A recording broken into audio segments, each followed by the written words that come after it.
A cold and rainy night in Corvallis could not even take the Sun Devils out of their element. Zach Keenan here for DevilsDigest.com alongside our publisher, Hode Rubino, where the Sun Devils took down the Beavers for the first time in Corvallis since 2006. They're 1-6 there, Hode. I mean, they started down. They were down by 7 to start the game. How do they come back from that one? Well, I think we talked a lot about in our preview about the mindset of ASU and how they're going to really approach this game. We already knew the fans were ticked off. We knew some people in the administration were ticked off too about ultimately playing 3 games on the road, only 1 game at home, having this game Saturday night, late kickoff, rainy Corvallis. It was really easy, as I mentioned in the preview, to cry, woe is me. But at the same time, I think it was really easy to see that ASU never had that mentality from day one. We talk about the UCLA loss, and ASU showed up, even though they haven't played in a month. By the time that game kicked off, they played well at times. They played well enough to win. They had a lead in the fourth quarter. Obviously, that showcase in Tucson last Friday. I mean, that's something that my children, my grandchildren and your children are probably still be talking about decades and decades from now. So maybe we shouldn't be surprised that ASU was able to block everything out, and even that early touchdown by the Beavers really did not phase them. I think that we saw a lot of the elements that we saw from the ASU offense and defense. The defense was very opportunistic, getting the ball back, whether it's on downs, whether it's on turnovers, and more importantly, the offense cashing in. Maybe they didn't have that many opportunities to cash in tonight as he did in Friday in Tucson last week, but nonetheless, I think they really took advantage of a lot of those opportunities. So it really was. I'm not gonna say a complete game, but the offense and defense definitely had some dominating periods during those fourth quarters to really bring the game home for a win, and at least ending 2020 with somewhat of a sweet taste in their mouth, because they're not going to play in a bowl game. This was the last game for the Sun Devils, and I think they went out on a pretty good note. Glad you mentioned that. Wanted to point out for our viewers that right after the game, it was announced by Coach Herm Edwards, the Sun Devils are electing to not play in a bowl game, even though with a 2-2 record, they'd still be eligible. Hold 46 points in a game. It speaks for itself typically, but can you maybe add a little to it and break this down for us?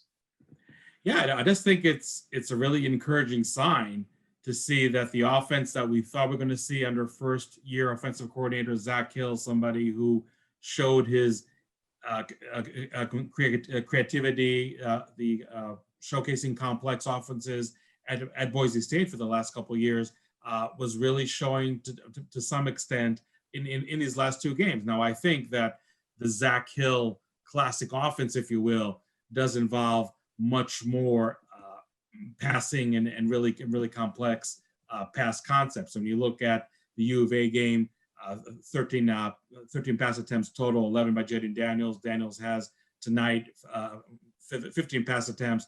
I really don't think we can say that we've seen maybe the tip of the iceberg when it comes to what this passing game can be. And obviously, this tonight against Oregon State, no Frank Darby, no Curtis Hodges, no Johnny Wilson, and some of those players I think would be really integral to a passing game that would put up a lot of points and a lot of yards on the board.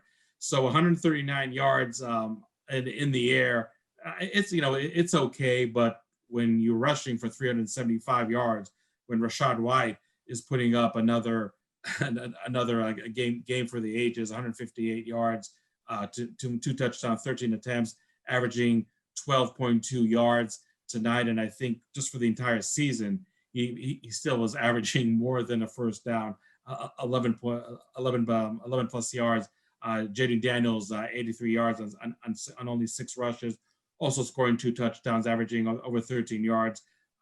Chip Trainham, 12 carries, 57 yards, just a shade under 5 yards a carry. Same thing with Daniel Nada with 10 carries for 48 yards. So you're really seeing a punishing rushing attack for Arizona State 2 weeks in a row. I don't know if this is really going to be the staple of the team in 2021. I still think a lot of fans would like to see a more balanced offense, and Virginia Daniels to start putting up 250, 300 yards passing on a more regular basis. And maybe it's a little greedy for fans, or maybe even beat writers to think of those terms. But this offense really showed a lot. Obviously, night and day from what we saw against the LA schools in the first two games of the season.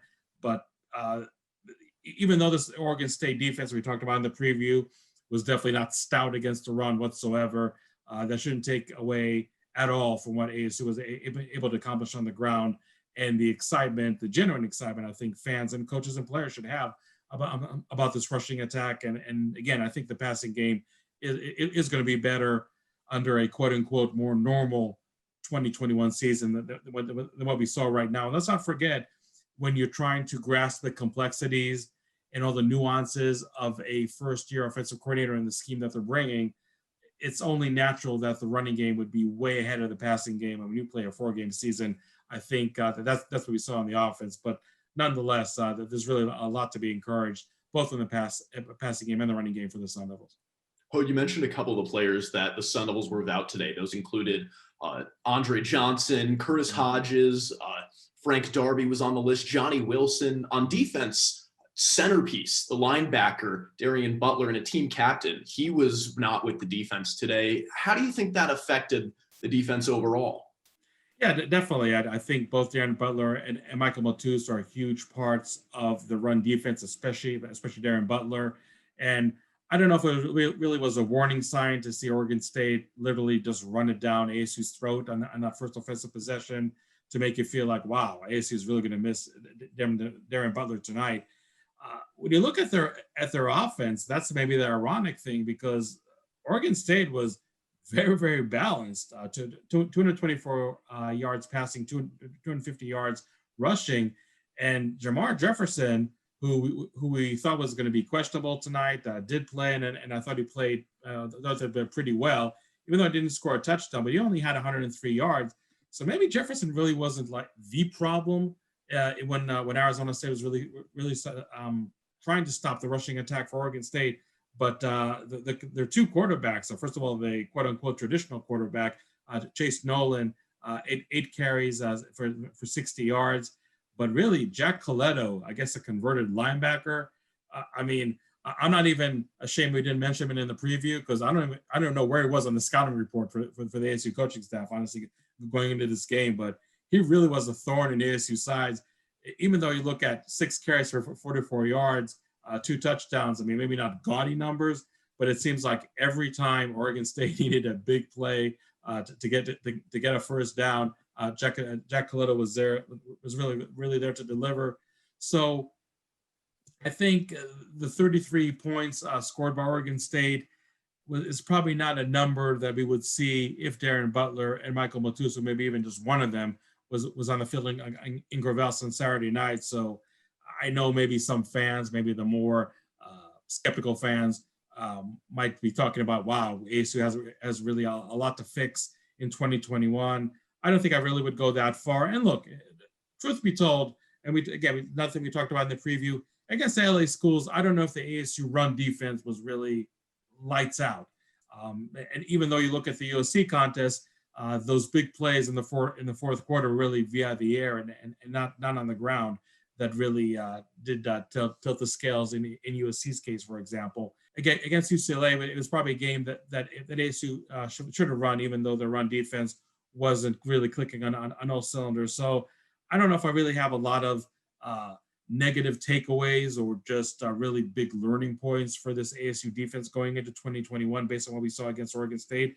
Sure, I mean, the run defense could have played better, but without Butler, without Matus, two players that are definitely going to be on the roster in 2021, somewhat of the grain of salt. I think maybe the biggest, I guess I would say, disappointment for the defense that they almost pitched a fourth quarter shutout. Was actually the last play of the game was a touchdown by Oregon State, and it was so late in the game that there wasn't even an extra point kicked after that. So, if we're talking about the motivation the defense needs for 2021, just like we talked about, not pitching a total shutout against U of A, last week. Maybe that's another thing the coaches can really harp on if they want to let a fire under this ASU defense. But even though it was a very, very different defensive performance from last week to this week, I think the fact that this defense at the end of the day did have a fumble, did have an interception, did cause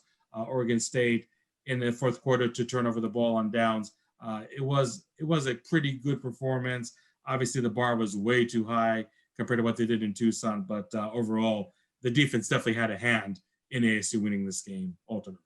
Yeah, anyone expecting them to repeat that 70-point performance was probably setting the bar a little too high. But at the same time, Oregon State, not Arizona, and they're not similar teams really, especially the offenses. So the way these games panned out shouldn't serve as too much of a surprise. What are some of the things that ASU need to take from this Oregon State game and move forward into 2020 with? Well, look, I mean, 2021, excuse me, Hode. I think that everybody worked for adversity, but I can say with a straight face, no Pac-12 team has faced as much adversity as Arizona State. Maybe Washington towards the end of the season and how things shaped up, where they were the North champions, but didn't even get to play in the championship game, and saw their hated rival Oregon not only play in that game but actually capture the championship. But nonetheless, I think the way they were able to work through adversity is something that has to pay dividends, has to really bear the fruit, if you will, in 2021, because after everything they've been through this shortened season, you like to think that it only is able to make that team mentally tough. That coaches always love to say that iron sharpens iron, and there was a lot of iron, unfortunately, really to sharpen for this Arizona State team. There's a lot of players, a lot of key players, I believe, are going to be back, and really only then you can measure the roster. You also can see which transfers, which Herb Edwards sure had a sly smile on his face when he talked about not only the transfers that ASU are going to get, but the transfers that we might actually see in spring practice. Don't forget, spring practice this coming year is maybe less than a month and a half away for ASU. So when you look at the makeup of this roster and what they'd be able to do in spring practice, I don't know if you and I have been able to be there in person. It might be just a little too short of a nose, especially for the first week of February. But it seems like, as weird as it sounds, but a 2-2 record for maybe a lot of other teams, maybe kind of being on the fence as far as what to expect in 2021. But this Arizona State team is really entering that campaign with a lot of confidence, and I really think justifiably so, because even in the losses to the ALE schools, we saw a lot of positives, especially from the rushing game, especially from the defense as a whole. Obviously, what they did against Arizona, that was absolutely historic, and what they did against Oregon State tonight, which again, it really was tough weather conditions that Oregon State is much more used to playing in than ASU. And again, going back to that first firing shot, the touchdown by Oregon State on their first drive really did not faze Arizona State whatsoever. Again, I know the stat sheet is probably going to look a little ugly on defense, but without Darren Butler, without Michael Matus, I think that ultimately they did pretty well. And the offense, again, probably want to see a little more from the passing game, but that is going to come in what should be a normal year, hopefully, in 2021. But this rushing attack, trust me, even though you can talk about a four-game season being a small sample size, I don't think there's any opposing defensive coordinator that is licking their chops at all to see this running game by Rashad White, Chip Traynor, even Daniel Nada, what is able to show the last two games, and even Jaden Daniels, who really came as a dual threat quarterback into Arizona State and showed much more this year than last year as far as running the ball. So those are aspects that I know excite the coaches and players, but definitely should excite the fans in 2021. So there's still more positive than negatives overall to take away from this crazy 2020 season. And we talked a lot about coaches, the staff in general, really marking 2021 as being the year for ASU. through these 4 games in 2020, I think that is definitely a realistic notion for ASU to really make some serious noise in 2021. So you just hope when the rubber meets the road, that's what's going to happen for these Sun Devils, because I think they definitely showed the capability of being that team to beat in the South, maybe in the entire Pac-12 in 2021. An optimistic outlook for this team heading into 2021. But Hode, our final 2020 game recap in the wraps. Thank you so much to our viewers. A roller coaster of a season, but hey, we'll keep riding this one. For all your ASU men's basketball, women's basketball, and other Olympic sports coverage, make sure you keep it locked in to devilsdigest.com. Then give us a follow on Twitter at Devils Digest. For Hode Rubino, I'm Zach Keenan saying good night, and we'll see you next time.